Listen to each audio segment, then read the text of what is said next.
Hello and welcome to Brite Times. Today in our nuclear series The Bomb, we're going to look at what a nuclear bomb is made from and what different types there are. As we've said in previous episodes, we're not nuclear scientists and consequently we're not looking to make this complicated. So here's what we do know. We've probably all heard of the different terms to describe nuclear weapons. Atomic bomb, A-bomb, nukes, hydrogen bomb, H-bomb, thermonuclear bomb, dirty bomb. We all understand that these are not necessarily the same thing. But what if it is the case that there are big differences?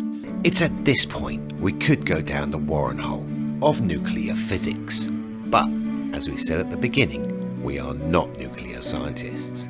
And we're trying to keep it simple. And it's not a simple subject. So, just bear with me, right? Now we're going to look at the different types of bombs. The first one we're going to look at is the atomic bomb. Now the atomic bomb was the first bomb ever made.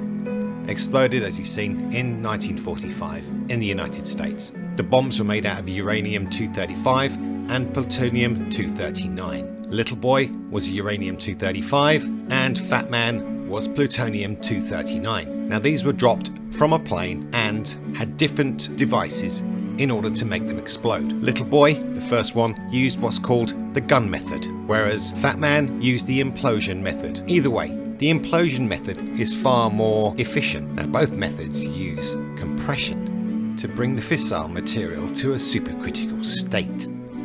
Once that critical state is reached, it's boom! Good night Vienna, as the saying goes.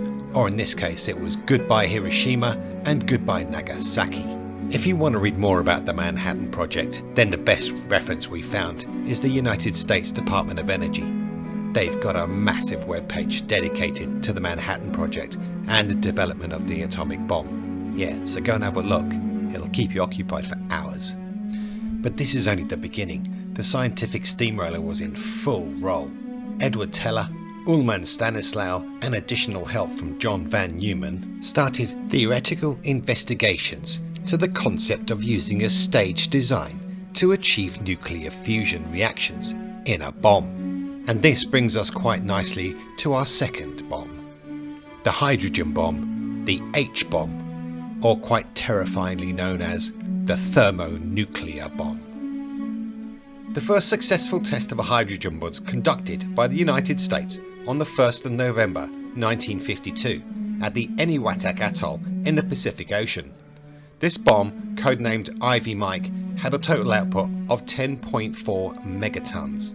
If we look at the Hiroshima bomb on our nuke map in comparison to Ivy Mike, that's the difference between an atomic bomb and a thermonuclear bomb, or H-bomb. Now I think it's fair to say, if you were in the gang and you had nuclear fissile material, you would probably choose to build a thermonuclear bomb over a plain atomic bomb. It just makes a lot more sense. You're getting far more bang for your buck, right? So I'm not here to argue the toss if there's any atomic bombs left in the world. Obviously developing nations are going to make atomic bombs first, and then what they will do is they will make thermonuclear bombs. That appears to be the logical progression in the aim to get nuclear weapons.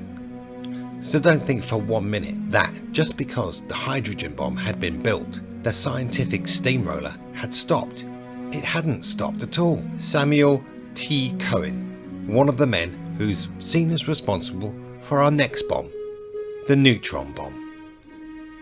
This is known as an enhanced radiation weapon. Quite simply put, a neutron bomb is a type of nuclear weapon designed to release large amounts of neutron radiation whilst minimizing blast and thermal effects. The primary purpose of a neutron bomb is to incapacitate or kill enemy personnel whilst causing minimal damage to structures and infrastructure. Now there's a lovely quote in Wikipedia. It says, "It was seen as a cleaner bomb for use against massed Soviet armoured divisions, as these would be used over Allied nations, notably West Germany. The reduced blast damage was seen as an important advantage." Now you can work that one out for yourself. You might want to go to the Brandenburg Gate, if you survive, and take some pictures in your NBC suit whilst you're dying of radiation poisoning. Now, it is without question that the Americans built and deployed neutron bombs. These were deployed in the United States. They were never deployed in Europe. European governments were not very happy about the idea of neutron bombs on their territory.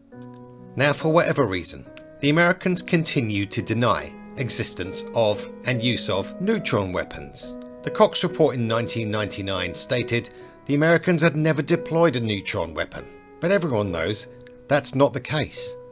It's there on Wikipedia and various other sites for you to find out just for yourself. To make this even worse, the French and the Chinese are known to have tested neutron weapons or enhanced radiation bombs. Pakistan also has built a significant number of neutron bombs, and in August 1999 the Indian government stated it was quite capable of producing a neutron bomb. Let's make one thing very clear. Let's not be naive and think these countries have just got rid of their neutron bombs because it was a good thing to do. Every single nuclear country, I would assume, has or will be developing neutron bombs. Now, you can shout and scream as much as you like in the comments about your country and neutron bombs if they haven't got them. Frankly, it's all out there.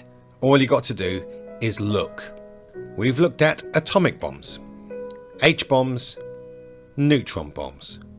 Now, all of these have been built and deployed.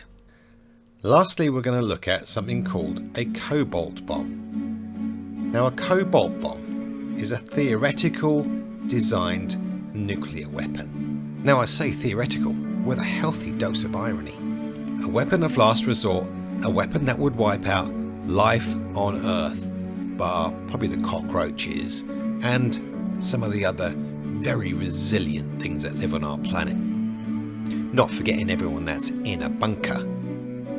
It is quite possibly the most awful kind of nuclear weapon. It's stated that the concept of a Cobolt bomb was originally described in a radio program by our old friend Leo Szilard on the 26th of February 1950. He suggested that an arsenal of Cobolt bombs would be capable of destroying all human life on Earth. This is very much disputed. But disputed as it is, it doesn't take away the fact that it is seen as a doomsday weapon. It almost brings us back to that very childhood experience of, well, if I can't win or I can't have it, no one's going to have it. And sadly enough, that is the way it is. That's where we are at. There are two types of nuclear bomb: fission, or a combined fission and fusion, and both are utterly deadly. Both deliver radiation, and both can be made even more deadly by deliberately increasing the amount of neutron fallout, or cobalt fallout, depending on your preference, of course. There's definitely a few things to think about here. Anyway, we hope we helped you understand where we stand with nukes today. But sadly, that was the last show in our series, The Bomb. We really hope you found it interesting and informative, if not terrifying at times.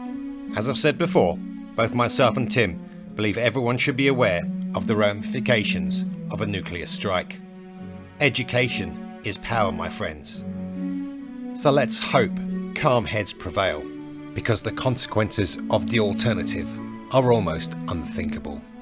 And on that note, the last thing I gotta say to you is peace and love to you all.